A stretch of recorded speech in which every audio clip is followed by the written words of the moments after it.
Nakumpiska ang 305 gramo ng iligal na droga na nagkakahalaga ng mahigit 2 milyong piso mula sa isang suspect sa isinagawang operasyon sa Loon, Bohol.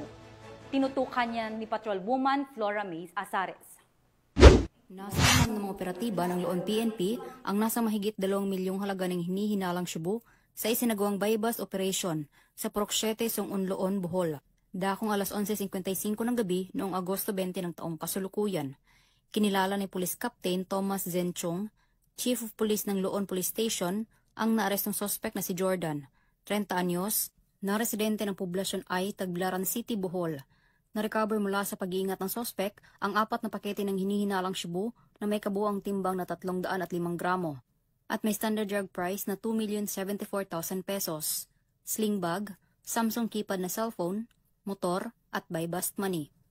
Ang nakumpiskang ebidensya ay dinala sa Bohol Provincial Forensic Unit para sa kaukulang pagsusuri, habang ang suspect ay kasalukuyang nasa kusadiya ng nasabing himpilan at nahaharap sa kasong paglabag sa Section 5 at 11, Article 2 ng RA 9165 o Comprehensive Dangerous Drugs Act of 2002.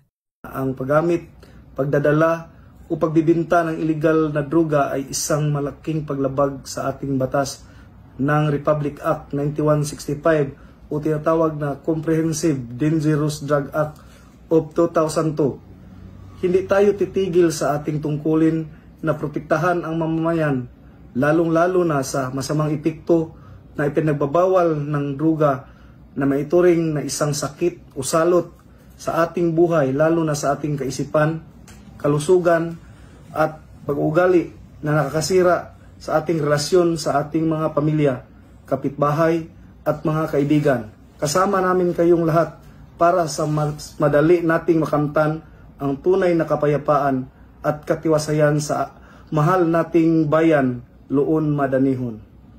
Mula dito sa Central Visayas, ako ang inyong Police News Network Correspondent, Patrolwoman Flora May Azares, Alagad ng Batas, tagataguyod ng Balitang Pulis.